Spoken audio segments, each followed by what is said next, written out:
Hello and welcome to my YouTube channel. My name is Cordula Buck. Here you'll find the best tips for your cybersecurity and how you can stay safe online. And that's the keyword for today's video. I want to show you how you can improve your privacy online. And in 2026, I will also continue to improve myself online when it comes to data protection and privacy. Back in 2017, I was on top, so relatively good. If I were to grade myself, I would say in 2017, I had an A and now about a D, maybe even an F. Why? Because it already starts with which browser you use. And right now I have Brave installed here. So this is my laptop for video recording and for gaming. I'm not really active on the internet with it. And on the Dell laptop, I have Firefox installed, but I keep falling into the convenience trap of using Chrome or Microsoft Edge. And I think that's the case for a lot of people because those are the two main browsers, Microsoft Edge and Microsoft Edge. On Windows or Chrome because it's just faster. That's where it all starts. And honestly, I never thought it was a good tip to use multiple browsers in parallel because I just think you end up settling in somewhere. For example, you set yourself up in Brave and then all your data is there. Yeah, it's just super convenient and I don't have to keep switching back and forth all the time. But what I do think is good is saying I have one browser for work and one browser for personal use. From my point of view, that's completely sufficient. I don't need an Opera browser for shopping, a Vivaldi browser for cloud providers, and so on. You end up getting confused pretty quickly that way. And you still end up sharing your profile and your data with the respective browsers. Of course, it's true that they only have part of your data then, but they still have a part of it. Exactly. So I would also recommend Brave for this topic, yes. Absolutely top privacy and data protection. Alternatively, Firefox. And another insider tip from me is Vivaldi, which I used for over 8 years. A very good browser from Norway. I've already made a video about it as well. They're actually pretty well positioned. And Vivaldi also works together with Proton VPN. That's why I've included it here as well. So that basically means you can easily use a reliable VPN service to quickly access all kinds of digital content that is currently not available in your own home country, to encrypt your IP address, and, for example, to use servers like here in Australia or the USA. And as I said, this allows you to remain more or less virtually invisible to others, in quotation marks, meaning you can mask your IP address and it's significantly more difficult for anyone to trace your online activities. Yes, Proton VPN and many others, of course, frequently advertise the fact that it's more secure and that you still get fast internet, but the free and stripped-down version is generally not particularly usable for most everyday tasks here. You can also take a look here at what sets Proton VPN apart compared to ExpressVPN, CyberGhost, NordVPN, or Surface Track, what makes it unique, so to speak. These are the benefits. Yes, and it works on all common browsers, including systems like Android, Chromebook, Firefox, and so on. And yes, these are the prices in dollars, but I think the euro prices are similar, so it doesn't really matter. You can also definitely display the prices in dollars here, or the prices in pounds, depending on your preference. And it's roughly, if I had to estimate, about $3 to $4 per month. They're actually all pretty much the same, I'd say. So between $2 and $4 per month, depending on the option. So as I said, you can also use it for free. But you definitely need VPN Plus if you really want to use it more intensively. You can also pay monthly, but then it quickly gets quite expensive. And over a few years with Proton VPN, it's still relatively expensive. And yes, as I said, you don't have to use a VPN, but you can if you want. And why was I better positioned in 2017? I was already part of this Proton universe. You can see it quite well here too. That means I had a Proton email address. I have one again now because I'm currently using Proton Pass, but I'll get to that in a moment. There's the Proton Drive cloud. I also used it to share content and photos with a friend.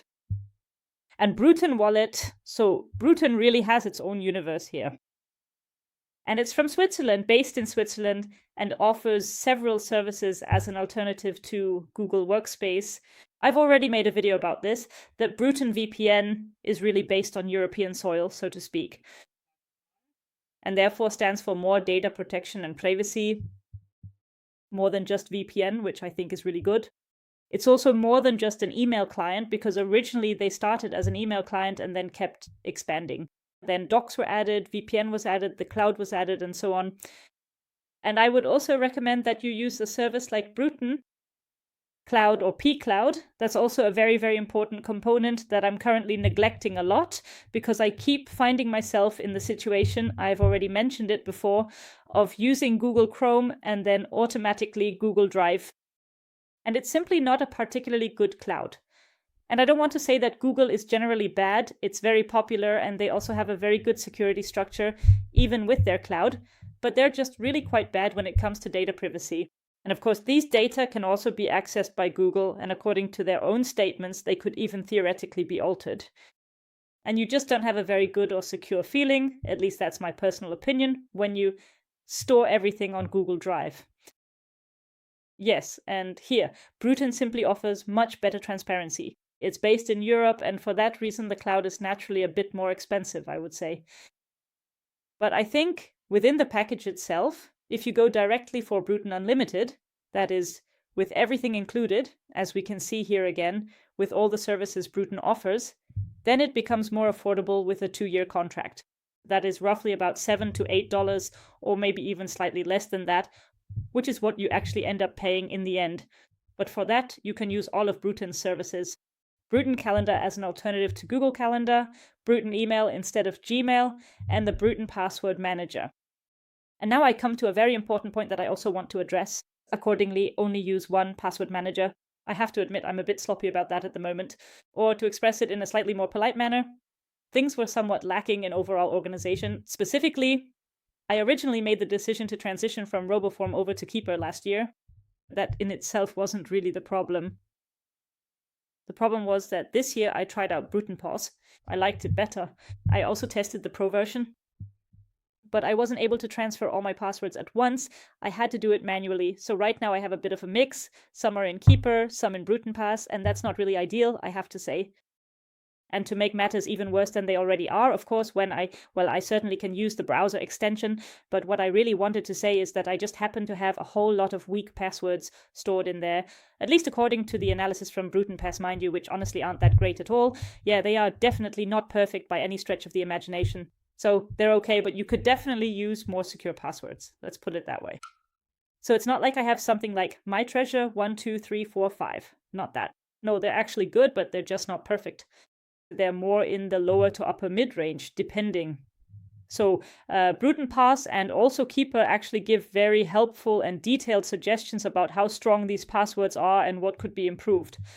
But Proton Pass is actually known to be quite strict here, I have to say, with the dashboard that is available for you to use, to see exactly how strong these passwords are. So let me see if I can show that right now. That's how it is, but honestly, every password manager says that. You can clearly see just how incredibly powerful it is. All of these passwords are. Did I enter something wrong now? Or what? Is this here? All of it? Yeah. This is, of course, in German again now, but whatever, it's fine. It's just about showing you this dashboard in case it even shows up here. So, to be honest, I actually found it to be even significantly better and more reliable than Keeper Password Manager. Also in terms of encryption, a very good password manager. I've already made a video about it as well.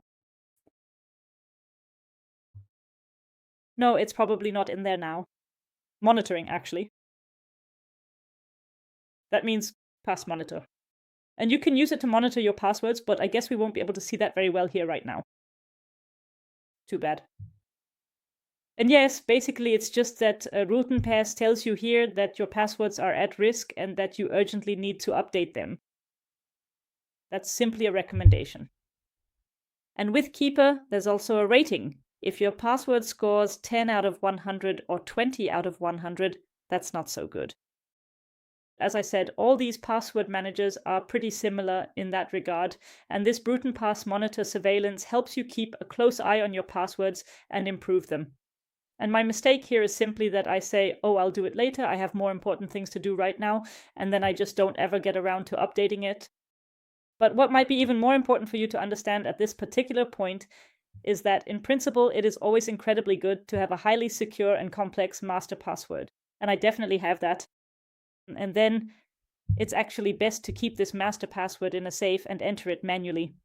To be honest, I'm a bit guilty of this too. It's not a big deal, but opening it through another cloud or through a document is also not exactly the most secure way to do it, I'd say.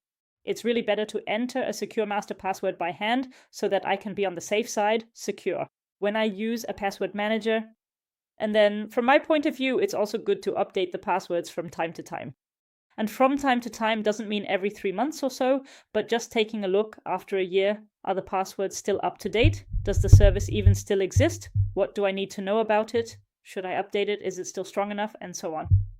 That's enough, I'd say, every half a year to a year. Not every 2 or 3 months. That's nonsense. That doesn't help either. Instead, just really check. Does the service still exist? Do I have a secure password? Or can I actually improve it? Yes. Then we have the privacy things here, which are also called add-ons in Firefox. And in Chrome, they're also called add-ons. So plugins, that's actually what I wanted to say. In WordPress, they're called plugins. In browsers, of course, they're called add-ons. And here, uBlock Origin is relatively well known. And here's the big but. uBlock Origin no longer works with Google Chrome. Only the light version is still available, and it's very, very limited. This has been repeatedly criticized in several YouTube videos recently, that Chrome can basically do whatever it wants, in this case Google, and that you would have to switch to Firefox or WaterFox if you want to avoid this, and continue using uBlock Origin. Of course, there are solid alternatives like Privacy Badger, which is also fully compatible with Firefox, or Ghostery, which I personally also used to like using in the past, but they're just not on the same level as uBlock Origin. And as we clearly saw earlier, or maybe we can still see it right here from its massive popularity, well, maybe not exactly, but still, uBlock Origin Lite also has over 2,946 individual reviews and more than 17 million active users. That probably doesn't even include every single person, since there are plenty of other different browsers out there as well. So it's definitely a very powerful and popular plugin. What does this plugin do? The advantage is that you can really block ads here and have better privacy protection. So a lot is blocked here. In my opinion, though, you don't need it when using the Brave browser. You would only need to install it as an additional option. It's an efficient content blocking tool, meaning a content blocker for ads. And specifically, I also want to mention YouTube, and that was actually the primary reason why Google ultimately decided to oppose it, because the vast majority of Google's revenue, or rather Google's income in general, of course, comes from digital ads and various forms of advertising on YouTube and Google itself. And this business model was, of course, already somewhat threatened by uBlock Origin, and that's why it was removed from the Chrome blocker. And as I said, the light version is very stripped down. In my opinion, it doesn't really offer much. Especially here with the Brave blocker, it's actually rather unnecessary because Brave really has its own blocker. Yeah, but it is definitely an alternative. It is also recommended. Otherwise, as I said, there are also ad blockers, no Ghostery with privacy protection. However, here it's more about advertisements and promotional content on personal blogs or much larger websites. If I am being completely honest with you, I've never really observed any significant or tangible benefits from it on YouTube. And by now, I also have the YouTube Premium version because the ads got so extreme that even with ad blockers and with DuckDuckGo, it actually only could barely be blocked anymore. I would say that it just wasn't fun to watch YouTube anymore. But in any case, from my point of view, it's a very good alternative to use these plugins. As I said, especially with Firefox. And now I'm coming to an important point. I've already mentioned this in a video where I did a tutorial about Brave, but I'll gladly repeat it again. Brave is inherently more secure. Let me give you an example. I'll take the best website in Germany as an example, namely Computer Bild. The newspaper Bild might be familiar to people internationally, and Computer Bild is, of course, a subsidiary of it. And I am always shocked by Computer Bild, and also with other specialist magazines, that so many ads are being blocked here. Sure, it's a big online magazine, but you can see for yourself, 21 trackers, and that's not even all of them. I'm not even using the aggressive version of Brave here. If I turn on the aggressive version of Brave, then there will be even more trackers being blocked. Shields are active, and I can also enable advanced controls here. That means even more will be blocked. That's what I mean by that. And then we're already at the number 34. And I can push this entire process even further than before and really maximize the potential of the internal settings to basically block out absolutely every single thing, so to speak. Standard, let's switch to aggressive HTTPS connection and strict. Yes. And the problem then is, or rather, what does problem mean? Of course, you have more security, but on the other hand, it can also mean that certain websites no longer work. The more you adjust the privacy settings here, the stricter you make them. And by the way, this applies to all browsers, including Microsoft apps, for example. The more likely it is that websites won't load properly, or you'll get a message, which I often see on my phone, saying where we can't display this content because you're using a tracking blocker, meaning you're using an ad blocker. Please disable your ad blocker or you won't be able to read our content. Of course, that's annoying and you do get frustrated in that situation, but I just go to another site and read the content there instead. Or you would really have to disable the ad blocker at that moment in order to read the article. Help support the Tonheitswerk. No, actually everything is fine so far. We can only confirm here that we don't want to be tracked. And we already have the default settings. That was secure browsing just now. This is now the highest level of protection currently set. And now let's see what has come up here. Let's see if anything else happens, but I think that's about it for now. The major magazines like Spiegel magazine here in Germany and Computerpedia, of course, all have quite a lot. That was already closer. So last year I had about 50 here that were being blocked. They just have a lot of ads and various tools like Google Analytics and Adobe Analytics, which they use to gain a much deeper understanding of exactly how their visitors are interacting with their website.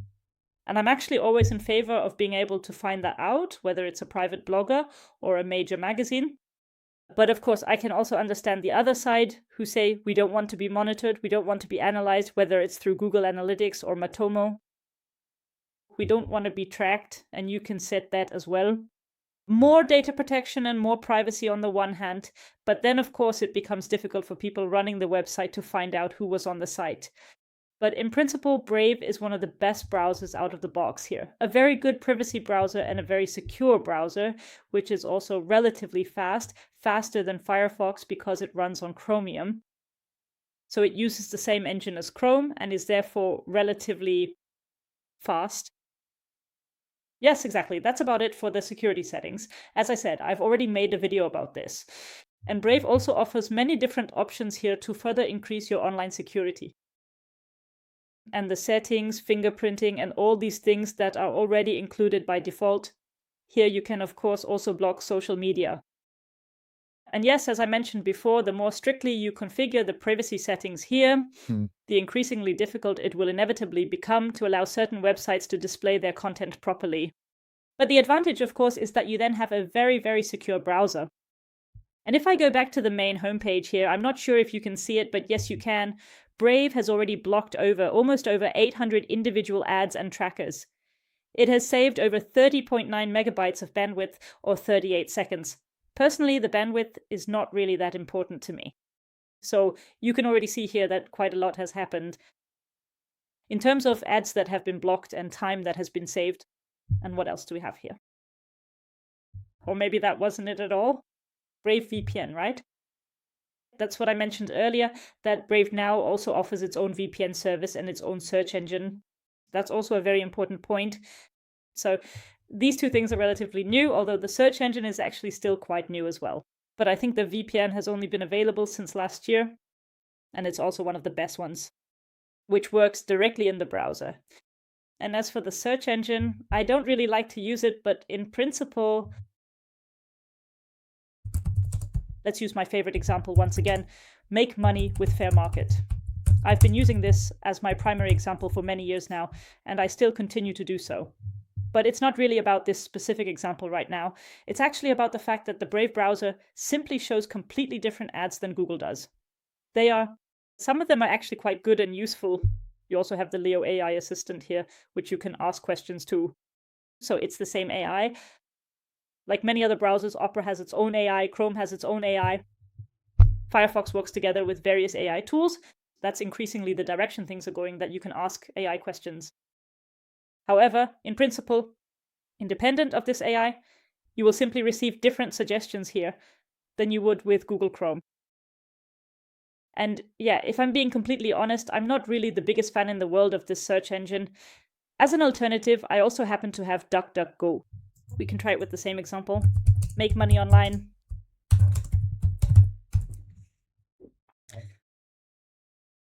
And right here in this section, I also have the helpful search assistant, along with the powerful DuckDuckGo AI search tool. I don't know why it's doing this in German here. Oh, that is right, but as you can see, I actually have all of the regions selected. No idea why it's being displayed in German here, even though I actually have an English keyboard set up. That's interesting. Apparently Brave is smarter, and probably Google too. I deliberately used English because I'm making the translation for this video, which is why I didn't use Make Money Online in German. I entered it with offline marketing. But apparently Brave is relying on my IP address and the default settings here, I suppose. And that's why, of course, a lot of content is displayed in German as well. When it comes to the search results themselves, everyone has to decide for themselves whether they want that, whether they want to use these search results that are based on Bing. That's just how it is. With Bing, you get relatively similar search results. Yes, exactly. And with Brave, you get different ones again. What speaks in favor of Brave is that it's actually one of the few search engines that isn't dependent on anyone, is operated entirely by Brave itself, and can really deliver interesting results on all sorts of topics with various suggestions. You can see it here. What is affiliate marketing? How does affiliate marketing work? The same searches that you also find with search queries, suggestions that you also get with Google, things people are interested in, how affiliate marketing works, how you can make money with it, and all these things that you might also enter into the search engine additionally. Yes, exactly. And back again to DuckDuckGo. Go. I think I've already made a video about this. Here, it really is one of the best search engines for privacy. Yes, exactly. Here too, you can of course change the language accordingly. As you might expect, that's completely possible.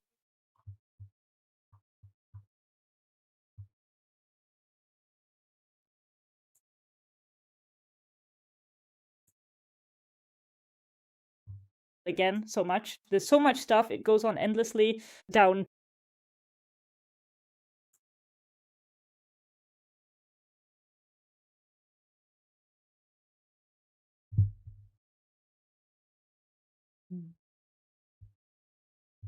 Let me try DuckDuckGo. Go.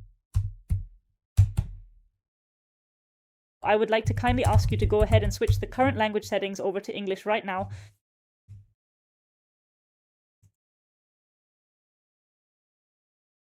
Yes, that works too, in case you can't find it. And here as well, as I said, I've already made a video about this, but I'm happy to mention it again. This is one of the most popular privacy search engine friendly search engines out there, so very privacy friendly. And what I actually wanted to say is one of the most used search engines after Google. It's hard to believe, but it's really true that DuckDuckGo is so popular. I actually have a lot of them on my blogs as well. DuckDuckGo users, which always surprises me. This search engine really stands for the highest level of privacy, even though it works together with Bing. You can also see the monthly users, the 4.8 star ratings, the 335 team members. And they advertise that they give you back control over your information, that they have their own browser, that they have their own app, that they truly stand for the highest level of privacy, and just like Brave, block numerous ads and trackers. Here you can also explore the history, how the whole thing originally developed, or rather, what it first originated from, the latest blog articles, and useful tips for your privacy, and so on. I'm really not quite sure if this goes here. That was the page, exactly. Here you can see at a glance once again that they are available in all common browsers, as I just mentioned, on desktop, and also for the mobile version on Android. But as far as I know, also for iPhone users. Discover more by DuckDuckGo. The search results from DuckDuckGo are, in my opinion, already quite impressive, but as I said, it's just simple. The same approach, so the same results as with Bing, and protection and privacy first. That means a secure search engine that truly values your privacy, that doesn't collect your data. Just like with Google, if you type in washing machines, suddenly you see 10 washing machines on Google or on Facebook. And then you can be tracked across multiple pages. In the past, I found that very, very creepy. Now it's gotten a bit better, but still not perfect. And yes, here we can see what DuckDuckGo is known for. Just take a look. Yeah, I think that is definitely already looking pretty good. It's better than using Google Chrome, DuckDuckGo, that is. Protection, privacy first. And my recommendation is just try it out for yourself. See if DuckDuckGo is an option for you. It's a very good search engine, just like Brave. Alternatively, there's also Quant, but DuckDuckGo is very popular. Data protection, no data collection. And you can already achieve pretty good results with this search engine. And as I said, they even have their own browser. Once again, thank you for your attention today. We've